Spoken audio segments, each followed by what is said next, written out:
Assalamualaikum dan salam sejahtera kepada Dr. Atikah, rakan-rakan semua serta para panel yang saya hormati. Kami dari Kumpulan 3 akan membentangkan tugasan podcast kami pada hari ini yang bertajuk Sendiri di Kampus, Kegagalan Bersosial atau Ruang untuk Mengenali Diri. Saya Nur Aisyah binti Nasaruddin selaku moderator bagi podcast kali ini akan mengendalikan perbincangan kita sepanjang sesi berlangsung.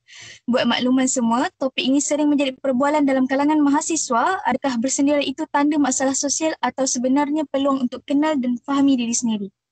Sebelum kita melangkah lebih jauh, izinkan saya perkenal barisan panel kita pada hari ini. Pertama sekali, panel pertama kita adalah saudari Aina Shazana binti Kelana, merupakan mahasiswi dari Fakulti Sains dan Teknologi, berasal dari Terengganu. Beliau bergiat aktif dalam Persatuan Mahasiswa Anak Terengganu UKM Permata dan menyandang jawatan sebagai Exco Protokol dan Akademik serta merupakan Sekretariat Kebajikan dan Prasarana Persatuan Mahasiswa Fakulti Sains dan Teknologi. Seterusnya, panel kita yang kedua ialah saudari Puteri Nur Insyirah binti Suhaimi, iaitu mahasiswa dari Fakulti Sains Sosial dalam bidang sastra Melayu juga, berasal dari utara tanah air iaitu negeri Kedah. Beliau terlibat aktif dalam Persatuan Mahasiswa Kebajikan Kedah dan memegang jawatan sebagai Ketua Exco Sukan dan Rekreasi. Beliau juga terlibat aktif sebagai Setiausaha Eksekutif Majlis Mahasiswa Darul Aman. Panel kita yang ketiga, saudari Nurul Ain binti Abdul Ghani, merupakan pelajar kepada Fakulti Sains Sosial dan Kemanusiaan kos pengajian Bahasa Melayu. Berasal daripada Kedah, beliau merupakan ahli aktif dalam Persatuan Mahasiswa Kebajikan Kedah dan merupakan ahli Persatuan Serikandi Kebangsaan UKM. Dan panel kita yang keempat ialah saudara Muhammad Hafiz bin Jaafar, kini sedang menyambung pengajian dalam bidang sukan dan rekreasi dari Fakulti Pendidikan. Berasal daripada negeri yang tidak asing dengan sejarah Melayu iaitu negeri Melaka. Beliau bergiat aktif mewakili Universiti Kebangsaan Malaysia dalam sukan futsal dan memegang jawatan sebagai Ketua Pasukan Futsal Universiti Kebangsaan Malaysia. Dan akhir sekali, panelis kita yang kelima ialah saudari Nur Irdina binti Basri, mahasiswi yang berasal dari negeri Kedah. Beliau merupakan pelajar dari Fakulti Pendidikan dalam jurusan Sukan dan Rekreasi dan beliau juga sangat aktif mewakili Universiti Kebangsaan Malaysia dalam bidang sukan bola tampar dan memegang jawatan sebagai penolong Ketua Pasukan Bola Tampar Wanita UKM. Menarik sekali latar belakang panel-panel kita hari ini, masing-masing datang dari fakulti dan pengalaman berbeza. Jadi saya yakin kita akan dapat pelbagai pandangan yang unik dan bermakna. Isu sendiri di kampus ini sangat dekat dengan kebanyakan pelajar, termasuk saya sendiri kadang-kadang pun pernah rasa benda yang sama. Jadi tanpa melengahkan masa, mari kita mulakan diskusi podcast ini. Adakah semua panelis kita bersedia? Bersedia? Baik. Saya ingin bertanya pada panel yang pertama iaitu saudari Aina. Baik, pada pandangan saudari Aina, saya ingin bertanya tentang perkara yang paling asas lah ataupun orang selalu kata benda paling basic. Apabila berbincang tentang maksud sendiri di kampus, Aina rasa maksudnya lebih kepada apa? Adakah betul seseorang yang suka menyendiri ini sebenarnya gagal nak bersosial? Okey, terima kasih Aisyah atas soalan yang diberikan. Okey, pada pandangan saya, apabila kita mengupas isu sendiri di kampus, ia sebenarnya membawa pelbagai maksud. Ia bergantung kepada setiap individu. Jadi bagi saya secara peribadi, sendiri ni tak semestinya sesuatu yang negatif. Kadang-kadang seseorang memilih untuk menyendiri bukan sebab tidak mahu bersosial, tetapi kerana memberi ruang kepada diri sendiri untuk berehat atau fokus untuk kepada perkara yang lebih peribadi seperti pelajaran, minat dan kesejahteraan mental diri dia sendiri. Saya tak rasa seseorang yang suka menyendiri ni kita terus anggap sebagai gagal untuk bersosial. Sebab kita ada cara yang berbeza untuk berinteraksi dengan dunia.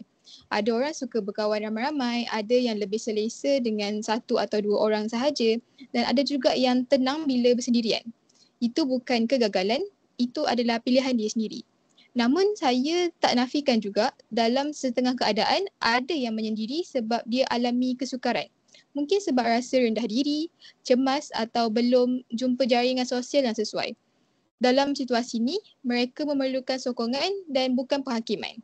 Jadi bagi saya, penting untuk kita faham konteks dan latar belakang seseorang sebelum kita buat sebarang andaian. Menyendiri ini tak semestinya dia tidak mampu bersosial. Itu saja. Terima kasih Aina. Betul, saya setuju. Kadang-kadang kita sendiri pun perasan ada hari tertentu kita lebih selesa untuk bersendirian ataupun me time. Duduk library ke sorang-sorang atau jalan pusing kampus tanpa teman. Itu bukan sebab kita tak ada kawan, tapi sebab kita perlukan ruang untuk rehat seketika. Dan itu sangat normal sebenarnya. Lebih lagi dalam tekanan belajar, kadang-kadang kita cepat sangat nak label orang yang bersendirian ni sebagai antisosial ataupun tak pandai berkawan. Padahal macam saudari Aina kata, mungkin itu cara dia tenangkan fikiran, jaga kesihatan mental atau fokus pada diri sendiri. Dan saya setuju bila Aina tekankan yang setiap orang ada cara berbeza untuk bersosial dan ada yang aktif dengan ramai orang dan ada yang lebih selesa dengan kawan sekeliling, kelompok kecil lah atau bersendirian. Itu bukan kegagalan tapi pilihan gaya hidup yang kita semua patut hormati. Dan ya, kita pun tak boleh nafikan yang bersendirian sebab suka dengan isu dalaman macam nak berhadapan dengan orang ataupun belum jumpa kawan yang selesa. Jadi memang penting untuk kita saling faham dan tidak terus menghukum. Sebab setiap orang ada cerita dia sendiri. Terima kasih banyak Saudara Aina atas perkongsian tadi. Jadi seterusnya panel kedua, saya ingin bertanya pada panel kedua kita iaitu Saudari Puteri. Apabila kita nampak orang-orang yang jalan sorang-sorang ni, mesti akan ada yang terus cop dia sebagai seorang yang antisosial. Pada pandangan Saudari Puteri, adakah patut seseorang itu dilabel sebegitu? Berdasarkan pengalaman atau pemerhatian saudari sendirilah, bagaimanakah realiti sebenar terhadap individu tersebut? Itu saja. Okey, baik. Terima kasih Aisyah di atas soalan yang diberikan. Pada pendapat saya, tidak wajar jika seseorang itu terus dilabel sebagai seorang yang antisocial. Hanya kerana dia ni sering berjalan seorang diri dan selalu bergerak solo ke mana sahaja tanpa ada rakan-rakan di sisi lah. Berdasarkan apa yang saya lihat di sekeliling, mungkin individu seperti ini lebih selesa untuk bersendirian kerana mungkin mereka ini mementingkan privacy dan mungkin golongan ini juga suka akan ketenangan tanpa perlu ada gangguan daripada kawan-kawan ataupun orang sekeliling lah. Namun mereka ni bukan juga tidak pandai bergaul lah. Selalunya kita nampak mereka ni macam pendiam dan tidak ramah.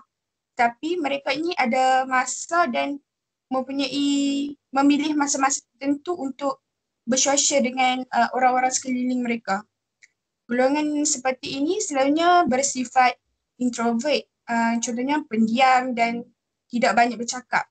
Walaupun mereka ini nampak seperti itu, tapi mereka ini dalamannya sangatlah mesra dan ramah apabila kita tegur ataupun berada dalam kelompok yang mereka selesa. Jadi saya rasa kita tidak perlu untuk menilailah seseorang itu dari luaran. Bila kita tengok dia jalan seseorang, kita terus cop dia sebagai antisocial. Saya rasa itu saja daripada saya. Sekian, terima kasih. Okey, terima kasih Saudari Puteri atas penjelasan yang sangat baik tadi. Saya setuju bahawa tidak adil untuk kita mudah melabel seseorang yang hanya berdasarkan apa yang kita nampak dari luaran. Seperti yang Puteri nyatakan, adik Mindu lebih selesa bersendiri kerana menghargai ketenangan dan ruang peribadi. Bukan kerana mereka tidak mahu bergaul lah.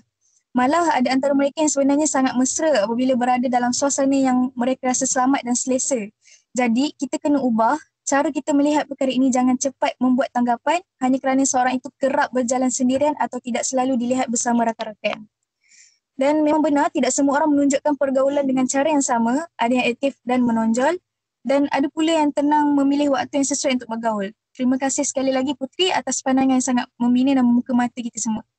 Lepas kita dengar tadi daripada Puteri, jelas menunjukkan yang persepsi masyarakat tentang orang menyendiri ini perlu kita ubah.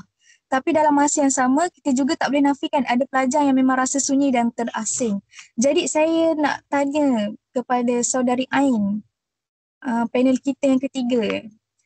Jadi Ain, Saudari Ain, adakah Saudari Ain atau rakan saudari sendiri pernah rasa sunyi atau terasing semasa di kampus? Bagaimana cara saudari atau rakan saudari mengatasi situasi ketika itu? Itu soalan saya.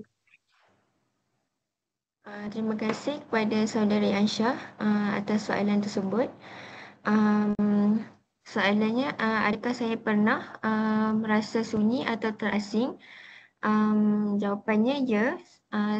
perasaan sebab apa? Sebab perasaan sunyi dan tersisih di kampus ni adalah sesuatu yang biasa bagi semua student, terutamanya apabila kita berada di persekitaran yang baru, jauh daripada family dan mendapat kawan yang belum serasi. Perkara tersebut pernah dialami oleh saya pada minggu apresiasi watan tahun lepas, iaitu MAU. Waktu tu saya tak biasa menyesuaikan diri dengan persekitaran dengan kawan-kawan, ada kawan-kawan baru.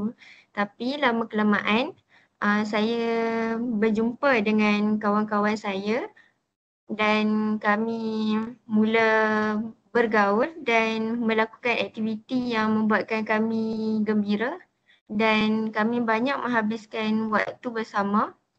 Dengan cara ni, saya dapat mengatasilah situasi yang membuatkan saya terasing ataupun membuatkan saya sunyi di kampus. Itu saja. Okey, terima kasih Saudari Ain. Saya pasti ramai pelajar lain juga boleh kaitkan diri mereka dengan apa yang Ain kongsikan. Rasa sunyi dan terasing memang sesuatu yang sangat biasa. Lebih-lebih lagi pada peringkat awal kita menjejaki kaki ke universiti lah.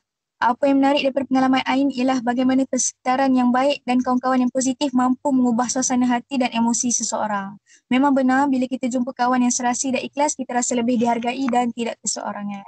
Terima kasih Ain. Dan saya ingin bertanya kepada panel kita yang keempat, Saudara Hafiz, betul kan? Apa faktor yang menyebabkan seseorang itu memilih untuk bersendiri? Adakah kerana pilihan peribadi atau kerana tidak diterima dalam kalangan rakan-rakan? Itu soalan saya. Baik, soalan yang baik dan terima kasih atas soalan yang diberikan daripada Saudari Aisyah. Pada pendapat saya, seseorang memilih untuk bersendiri atas pelbagai sebab dan selalunya ia melibatkan gabungan antara pilihan peribadi dan keadaan sosial sekeliling. Ada individu yang secara semula jadi lebih selesa dengan kesendirian dan tidak merasa sunyi pun bila bersendiri. Malah itulah cara mereka memulihkan tenaga dan menjaga emosi. Secara peribadi, menyendiri bukanlah tanda kelemahan, tetapi satu bentuk kejujuran terhadap diri sendiri yang mempunyai matlamat hidup yang jelas.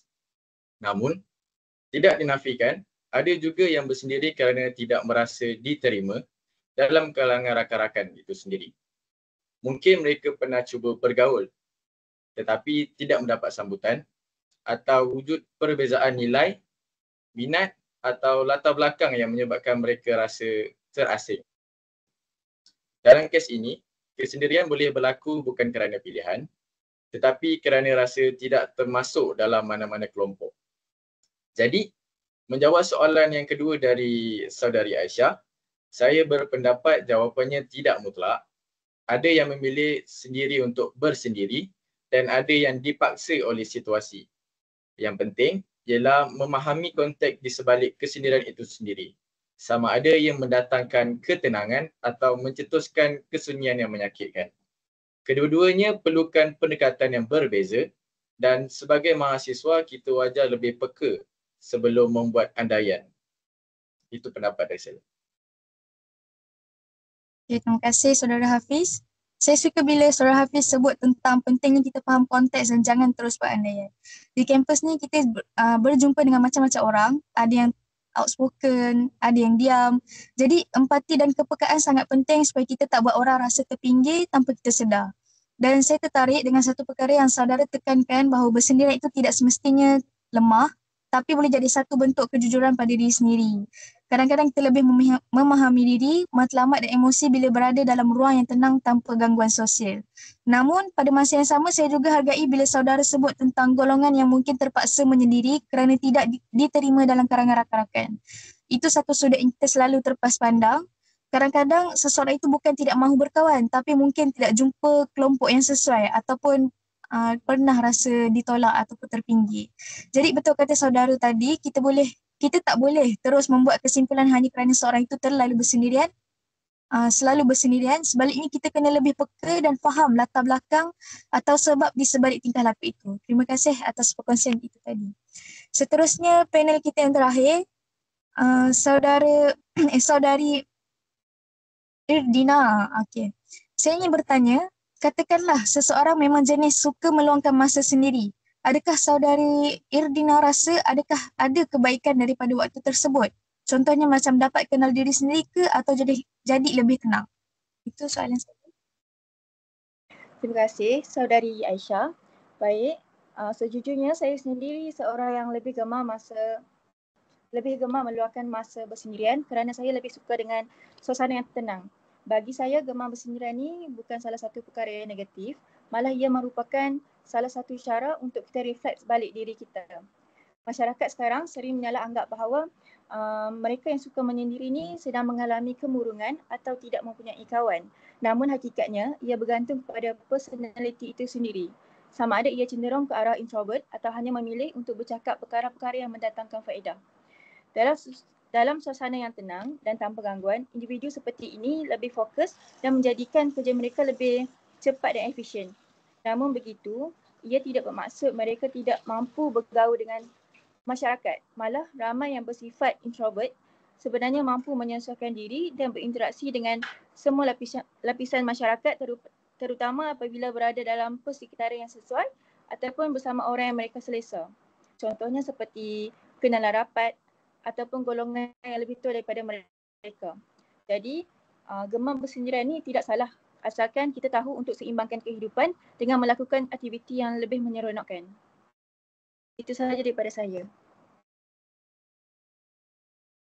Okay. Terima kasih Saudari Irdina atas perkongsian itu tadi.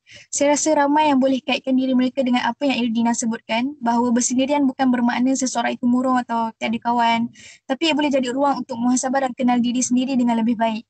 Saya sangat tertarik bila Saudari Irdina menyatakan bahawa suasana yang tenang sebenarnya membantu sesetengah orang untuk lebih fokus dan produktif. Kadang-kadang dalam kesibukan harian kampus, kita lupa bahawa ada individu yang perlukan waktu bersendirian untuk jaga keseimbangan emosi dan mental mereka sendiri. Dan yang paling penting seperti yang Irdina katakan, bersendirian bukan bermakna tak mahu bergaul. Ramai sebenarnya yang nampak pendiam, tapi bila dalam suasana yang sesuai, mereka sangat mesra dan menyenangkan. Terima kasih sekali lagi pada Saudari Irdina atas pandangan yang matang dan membuka sudut pandang yang baru untuk kita semua. Alhamdulillah, kita telah pun sampai ke penghujung diskusi podcast kita pada hari ini. Terima kasih saya ucapkan kepada semua panelis atas pandangan atas perkongsian yang sangat bermakna dan jujur dalam membicarakan tajuk sendiri di kampus, kegagalan bersosial atau ruang untuk mengenali diri. Daripada perbincangan tadi, kita dapat lihat bahawa bersendirian di kampus tidak semestinya sesuatu yang negatif. Ia boleh menjadi ruang untuk mengenali diri, berehat secara mental dan membina semula kekuatan dalaman. Namun dalam masa yang sama kita juga tidak boleh menafikan bahawa ada dalam kalangan kita yang menyendiri kerana belum menemui rakan yang serasi ataupun masih bergelut dengan cabaran sosial yang tidak kelihatan.